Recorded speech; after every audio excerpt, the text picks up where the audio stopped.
The blockbuster encounter between Teofimo Lopez and Shakur Stevenson just unfolded at Madison Square Garden, sending shockwaves throughout the entire boxing community. And all three judges have the same score, 119 to 109. The winner by unanimous decision. And no, Ring Magazine WBO Super Lightweight Champion of the World, Shakur Stevenson. And all three judges have the same score, 119 to 109. The winner by unanimous decision. And no, Ring Magazine WBO Super Lightweight Champion of the World, Shakur Stevenson. He added his name with the Grace, with the Roberto Duran, with the Pernell Whitakers, and so many other fighters that come down from the lower weight division. Bob Crawford's of the world. He just etched his name in all-time greatness, Shakur Stevenson. At the same score, 119 to 109. Yeah, don't scare me. I'm not scaring you. Let's make it happen. Let's make it happen. Let's make it happen. Let's make it happen. Really, I keep talking. Let's make it happen. Okay? Eddie, I want him. He's fool. He's fool. I got him. Okay?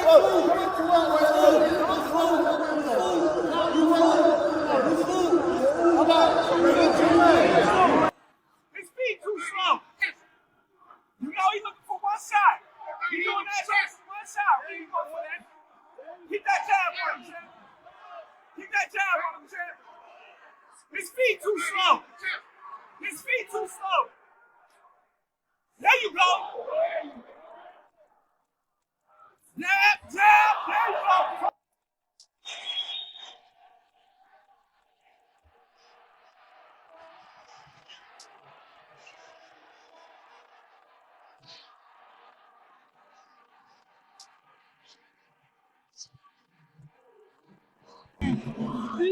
Oh shit, take him. You gotta hit him, bro. Let's go. You're gonna hate yourself tomorrow. Take this round, Joe. Take this round. I know, we got it. Hit the 1-2 on track. You know what I mean? So the 1-2. 1-2. I know. You better than him. One-sided ass whoop. Hey, y'all go ahead and hug it out, bro. Y'all go ahead. Oh, y'all go ahead and hug it out. Good jab. This is BTA. Y'all hug it out. Hey, Shakur Stevenson is the best fighter in the world. That right there was shocking. Eye-opening. The best fighter in the world. Look.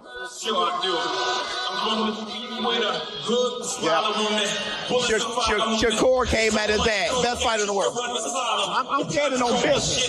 Best fighter in the world. I'm stealing it. I'm stealing it for a tweet. Y'all can't move me from that. Y'all can't move me from that, bro. And let's say that. Terrence, Shakur, Andre Ward, Roy Jones, the Avengers, they all just invested in Shakur and making him the future. That guy, you were now looking at one smart black boy. Mama ain't raised no fool. That was incredible, dude. Anywhere on God's green earth, I triple my worth, motherfucker. That was incredible. That damn camp. Saquon Moses, Keyshawn Davis. What's up, baby? That was a master class. What's up, boy? Love you, boy.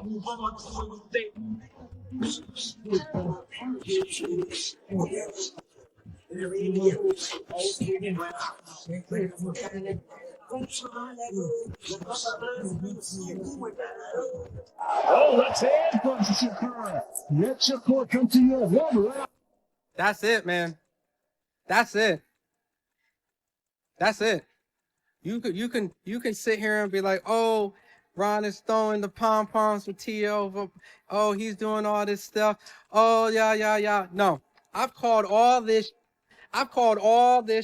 I said Devin was gonna beat Brian Norton. I said Crawford was gonna beat Canelo.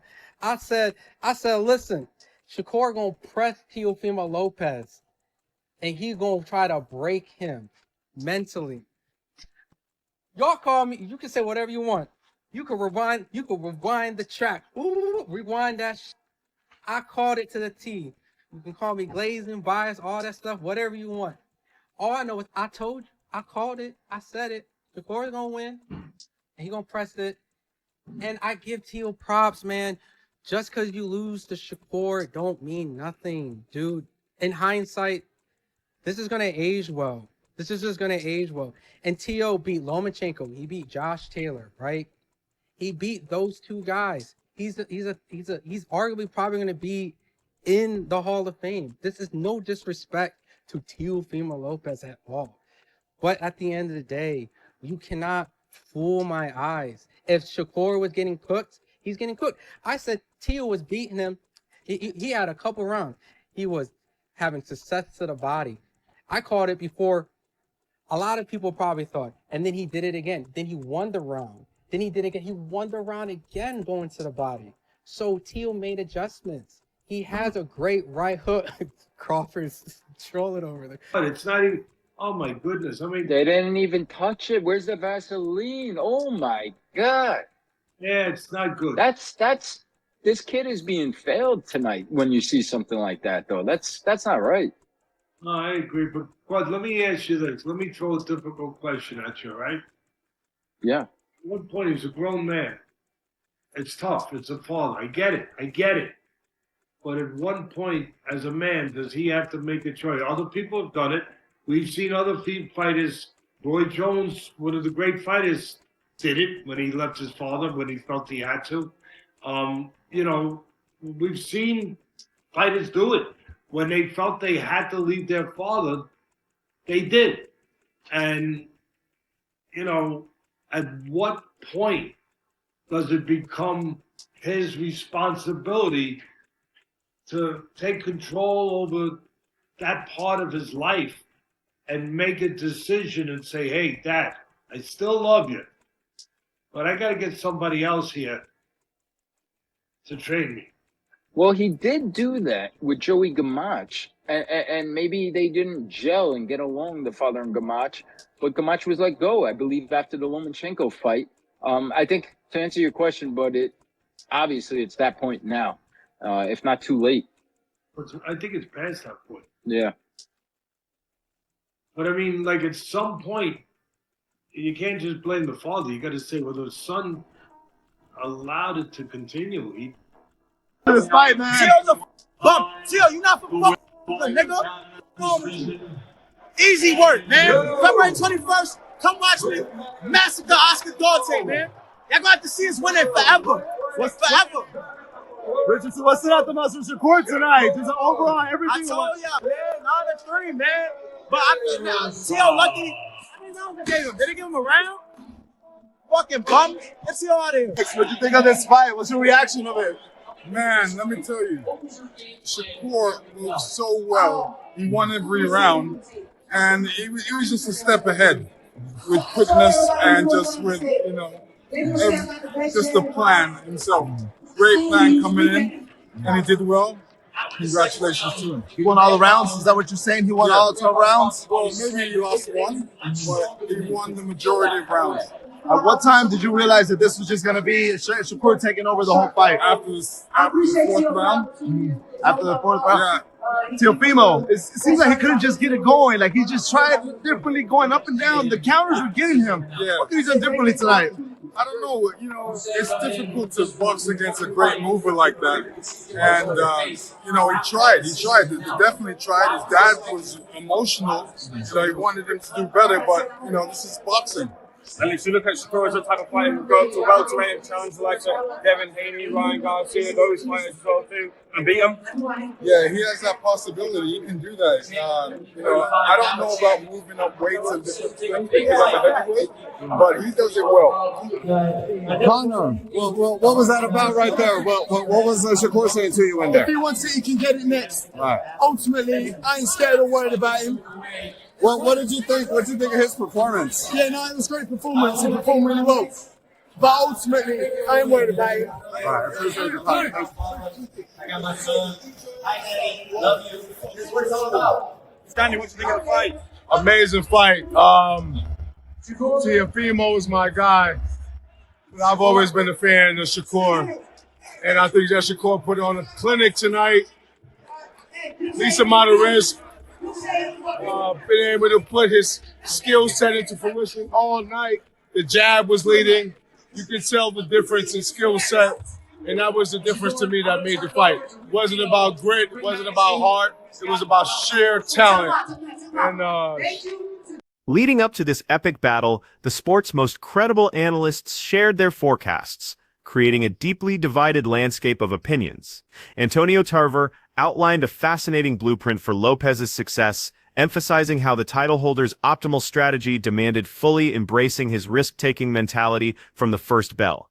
Tarver noted that Lopez strategically avoided locking himself into rigid tactical frameworks, choosing instead to modify his approach according to whatever circumstances presented themselves. This adaptability, combined with his inherent bravery, could potentially create substantial problems for someone possessing Stevenson's technical mastery. Tarver particularly emphasized Lopez's movement as a possible game-changer that could help him navigate beyond Stevenson's jab range and establish meaningful offense in close quarters. The champion's bold mindset and willingness to participate in heated exchanges might enable him to create winning moments across all 12 rounds. I think that's the only chance he got, is to really be his ultra self, doing all the things that makes him Teofimo Lopez. The footwork could be a major advantage for him. Being able to get inside. A lot of times he fights free. He don't really have a style. He does what it takes. And he's a gutsy fighter. Real gutsy. He's not going to be leery to take chances. He's a gambler in there. You know what I'm saying? So he's a live underdog, I would say. A live underdog, but if he's to win this fight, I think he has to probably stop Shakur Stevenson. Mikey Garcia provided an assessment filled with doubt, emphasizing the core uncertainties surrounding the entire bout. Garcia questioned which version of Teofimo Lopez would appear on fight night, citing the wild inconsistencies that had defined the champion's professional path. The Lopez, who destroyed Vasily Lomachenko and conquered Josh Taylor, represented a world-class, elite fighter capable of competing with any opponent, regardless of pedigree. Conversely, the Lopez who struggled through certain lackluster performances created genuine doubts about his capacity to handle Stevenson's accuracy and consistency. The four-weight champion observed that physical dimensions could give Lopez certain benefits, noting how the Brooklyn native possessed greater natural weight and had already proven himself at super lightweight, while Stevenson moved up from lightweight. This size advantage could theoretically supply Lopez with extra tools to utilize against a naturally smaller opponent. Tough fight. I want to see what Teofimo shows up, because sometimes it's Teofimo, the great fighter who beat Lomachenko, who beat Taylor. That's a tough Teofimo. But then we've also seen him, in off nights. Right. And so that's kind of the only doubt, the only question that I have. Which Teofimo's going to show up. What do you think he has to do to kind of deal with a guy like Shakur Stevenson? How would you approach a fighter like Shakur Stevenson if you were Teofimo Lopez with the attributes that he has? I would think Teofimo, being that technically he's a bigger fighter, bigger size, he's been at the weight class a little more, and then just maybe build into it more. I would think he would have to use that, size as an advantage. But it's hard to say, because, Shakur Stevenson fucking good at what he does. Oscar Valdez offered invaluable personal perspective to the conversation, having directly faced Stevenson's excellence during their 20. Numerous analysts had viewed Valdez as a legitimate challenger capable of handing Stevenson his first professional loss. Yet instead, Stevenson delivered a comprehensive beating that featured dropping Valdez in round 6. The lopsided official cards demonstrated complete superiority in every boxing fundamental. Using that devastating experience, Valdez offered targeted advice for Lopez concerning psychological preparation and tactical discipline.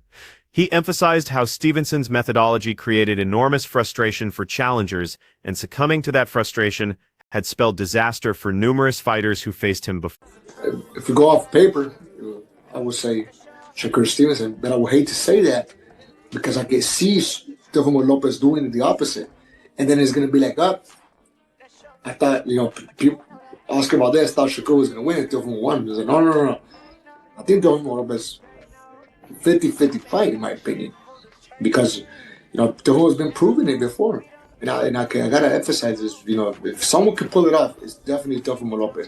If Teofimo Lopez doesn't do it, I don't see who is going to beat Shakur Stevenson. I don't see another fighter who will beat him. I know I said Pitbull, I think, because I think Pitbull came with some problems. But I wouldn't see no one else beating him unless Shakur Stevenson goes to 147, and then he's obligated to have some competition with. Regis Prograis offered possibly the harshest assessment of Lopez's prospects, focusing primarily on supposed mental weaknesses rather than physical limitations. The former super lightweight champion acknowledged that Lopez possessed extraordinary athletic gifts and natural talent, but maintained that psychological fragility would ultimately cause his undoing against someone as strategically brilliant as Stevenson. Prograis identified a troubling pattern where Lopez's performance level seemed directly linked to opponent status and event importance. Against marquee names on championship platforms, Lopez had raised his game to elite heights, yet when facing less prominent opposition, he had seemed hesitant and failed to establish dominance, despite earning decision wins. I think he wins it comfortably. I think, Shakur, I think the thing is about Tito is very good athletically, but he's weak-minded. You can see in some fights he struggles. Tito does struggle. Now he does come up for big fights. Lomachenko, he came up. Josh Taylor, he came up. But a lot of fights, man, he struggles in. He does struggle on a whole lot of fights and stuff. Like, I think he looked good. Yeah, he looked good against Barboza. But like I said, for the most part, Tito does struggle.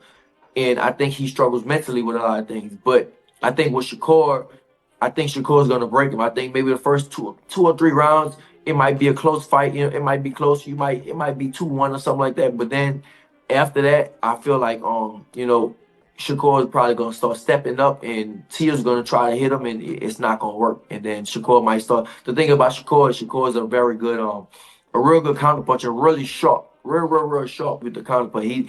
He sneaks those punches in, and that's the ones that hurt the most when he just sneaking them in when you're not supposed to hit him. So I definitely feel like, I feel like Shakur is gonna beat him comfortably. Now, Teddy Atlas delivered comprehensive commentary on his show, examining the numerous variables that would shape Saturday's result. Atlas stressed that everything started with Lopez's mindset when entering those ropes at Madison Square Garden. The experienced trainer noted the champion's career had featured unpredictability, connected directly to his mental preparation approaching contests. Lopez's bond with his father had remained constant throughout his rise, and despite public criticism of their relationship, that alliance had helped deliver world title success. Now he's a big favorite, or a good favorite. You know the lines better than me. But he's a good favorite. 3-1, over 3-1 favorite, Shakur. He's a big favorite. It starts for me with Teofimo, where it starts is, where is he mentally? He's up and down. His father, the whole thing, his father's been with him the whole career. Listen, love him, hate him. His father has been part of getting him to these world titles. He's been part of it. Whatever. He has been up and down mentally. Where's he going to be? If he's right, if he's stable, if he's in a good place, he seemed to be in a very good place when he fought Lomachenko.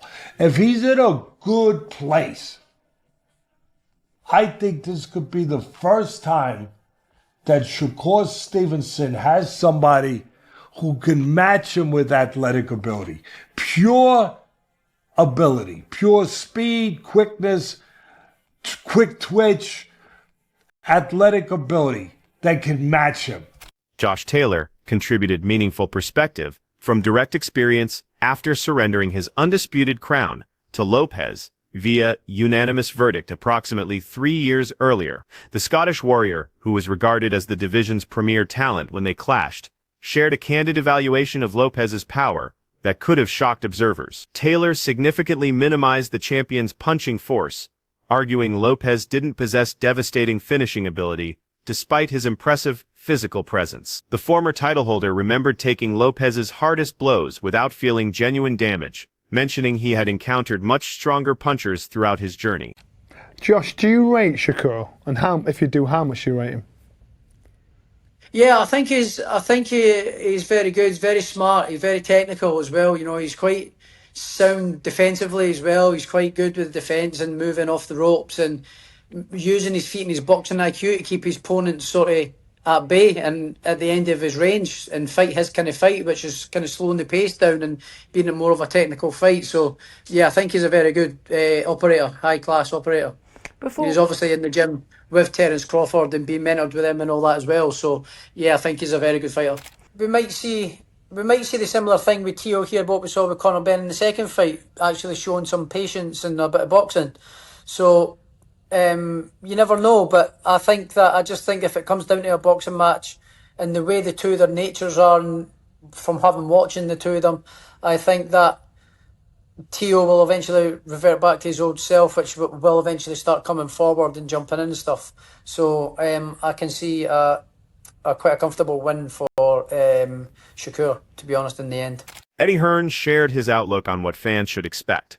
The British promoter regarded this as one of those rare encounters where both competitors possessed such superior abilities that predicting winners became nearly impossible. Hearn characterized the likely dynamic as resembling strategic warfare early, with both men methodically calculating actions and hunting for minimal advantages.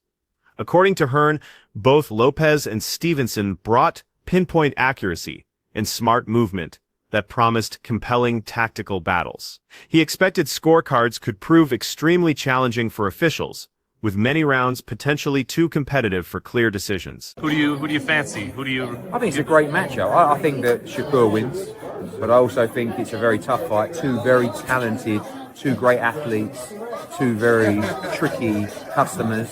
It's going to be interesting to see what kind of fight plays out. You know what I mean? Because they're both guys with great IQ. But I think any fight with anyone in, I would probably always favour Shakur Stevenson. I think it's a generation. What was your take on this bout? Share your thoughts in the comments below. If you appreciated this content, remember to like and subscribe for additional boxing coverage like this.